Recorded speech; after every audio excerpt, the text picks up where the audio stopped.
a cold day today, kind of foggy as well, but nonetheless, still a beautiful day.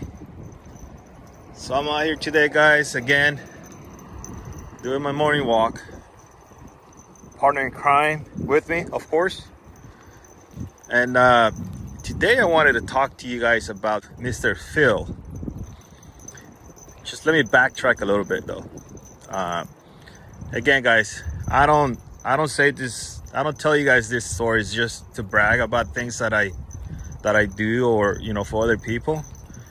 More or less it's just to kind of leave you guys with the moral of the story, and just so we can see things a little differently maybe.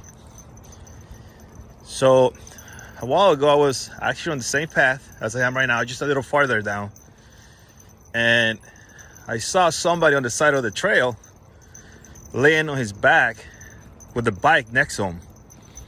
Mind you, the bike wasn't just like, when you set it down, the bike was like kind of like when somebody just throws it down on the floor, right? The wheels were just like up in the air. The pedals were just like all dirty, like into the dirt. So it looked like the person was actually falling. Anyways, I'm walking by and I see this gentleman on the floor, and everybody just keeps walking by like there's nothing going on. So I go up to him and I go, "Hey man," I go, "Are you okay?" He goes, "Oh yeah, I'm fine." Guy just smiling, stretching. And I looked at his knee, right below his knee, and he's bleeding. And I go, "Are you sure you're okay? You're bleeding on your leg, on your knee." He goes, "Yeah." He goes, "I just fell." And then so I asked, "Do you need help?" He goes, "No, this is normal. This is gonna go away."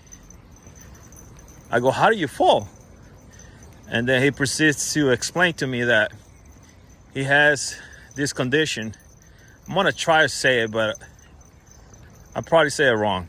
Anyways, it's called peripheral neuropathy. Some of the symptoms, it's numbness, tingling, and pins and needles. So apparently Phil, when he's walking around or riding on his bike, all of a sudden sometimes he just loses sensation or feeling on his legs and he just falls. So he's riding this bike and he lost sensation of his legs, so he couldn't put down his foot to get off the bike, so he just fell over. The crazy part about it again is the fact that he's on the floor on the side of the trail on the ground and nobody seems to care. Almost as crazy as that is the fact that Phil is completely okay with the fact that he just fell down. He's smiling, telling me the story about how this condition is and the symptoms, and how it happens to him a lot, and that he goes, "I'll be okay in a few minutes." So I stay with him for a couple minutes and I offered to help him up. He goes, "No, right now it's not a good idea." He goes, "I'm gonna stay here and until I get my sensation back." So I picked up his bike and I go, "Can I just pick up your bike and put it lean it against a tree or something, so you don't have to pick it up all the way from the floor?" He goes, yeah, that will help." So then he proceeds to kind of tell me his story, how he's actually homeless. And he went from getting a 6-figure salary, having a house, a wife, kids and everything, to now being homeless and living on his car. Which at that point, when I met him, I didn't know he had a vehicle. I mean, heck, I didn't know he was homeless. So, I guess he hit a rough spot. He lost his job. His wife divorced him, moved out of state. He couldn't make the payments on the house anymore, so he sold it. And, that was kind of like the extent of the story, the part that he told me. But it just blew me away how positive he was. That was the part that really got to me.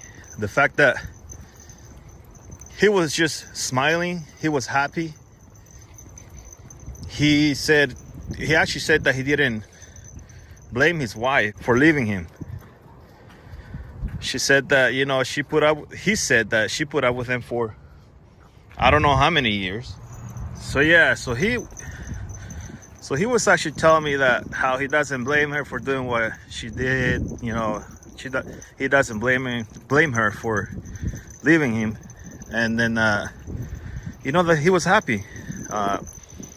He goes, well, I collect Social Security now, or disability, I think he said. And I get the money and I just buy things as I need them. So I go, where do you stay? And then he mentioned that he actually has a car. He now stays in his car. But, you know, again, guys, the positivity that this guy had, it blew me away. You know, he's literally laying on the side of the trail, on the dirt, bleeding off one of his knees, telling me how he can't have a job anymore, how his wife left him, and now he's homeless, living in his car, and he's saying all this with a big old smile on his face. So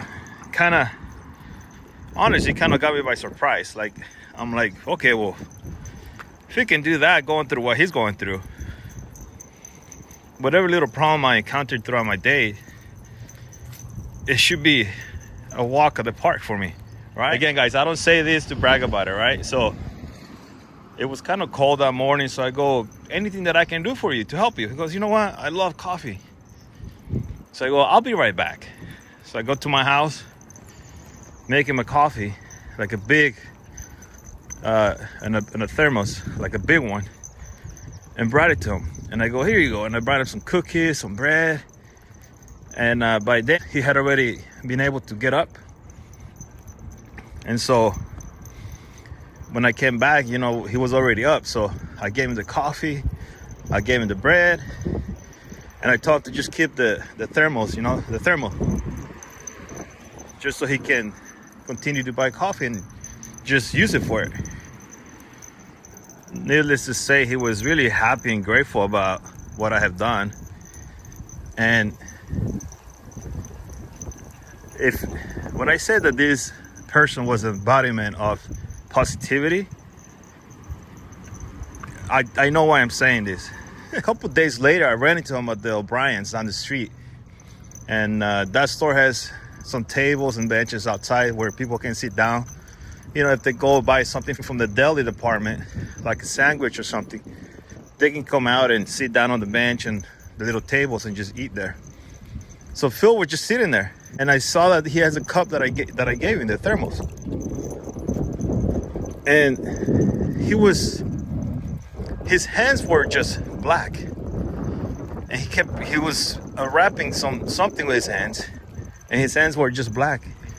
Whatever he was unwrapping, he was just putting it inside the thermos that I gave him. So I go up to him and I go, hey Phil, how you doing? Oh, I'm doing great. As always, big smile. And I go, what are you doing? He's like, oh, I'm making myself a mocha.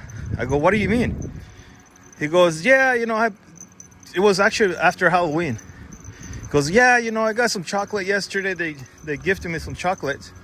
I left them in the car during the day with the windows up, and they all melted.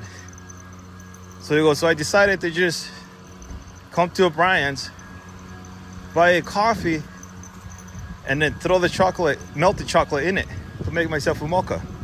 And then I go, whoa, that's pretty smart. He goes, yeah, there's no reason to let it go to waste, and this is good chocolate. I love chocolate. So I'm like, again, I go, great way to see life. You know that saying that goes, if life gives you lemons, make lemonade? Well, life gave Phil chocolate.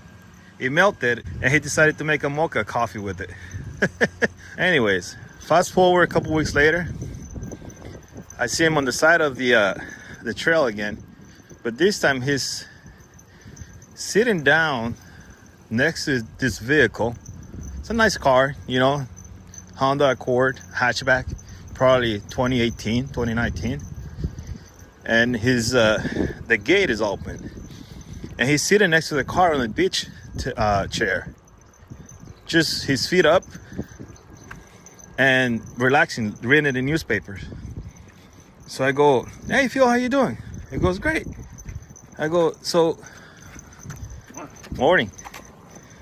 So I go, "So this is your ride, huh?" He goes, "Oh yeah." He goes, This is what I spend my days and nights. This is what I live." And I go, "That's cool."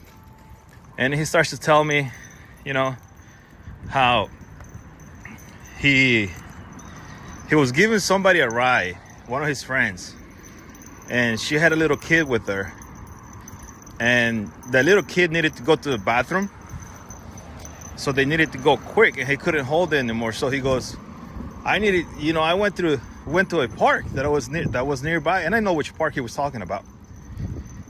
But when you go in, it's one of those parks that you go in one way, you come out the other way. Like, it's not just a one way. You don't go in on the same side as you come out. I don't know if that makes sense. So you go in on the right side and you come out on the left side. If you come in kind of like some parking lots, and if you come in or you come out the wrong way, they have those metal spikes on the ground that if you go that way, it would just destroy your tires. So Phil proceeds to tell me that the reason why he didn't have his car with him the first time we met, it was because they were in such a hurry to get the little kid to the bathroom that he went the opposite way without realizing it, and pretty much destroyed all his tires. So he goes, "Now I was waiting for my next disability check to come in so that I can go and buy new tires." He goes, "I did, and now I have my car with me again." Again, he's telling me all this with a smile on his face. Now, fast forward to another couple weeks, and this is the real reason why I'm telling you all this story.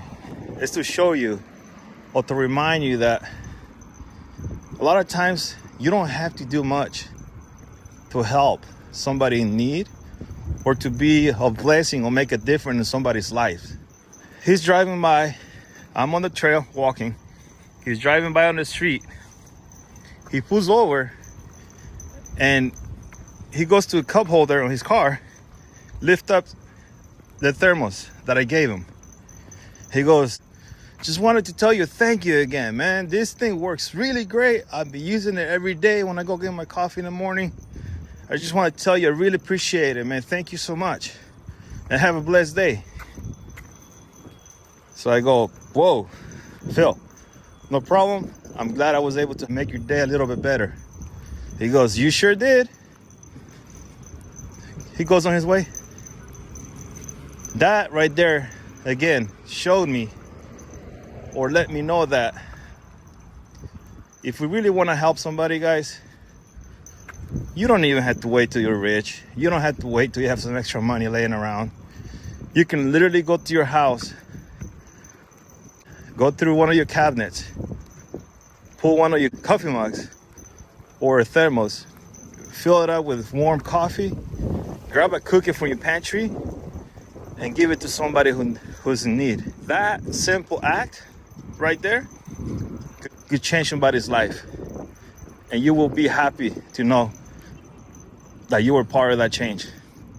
All right, guys, if you made it this far, I thank you for your time. Thank you for watching.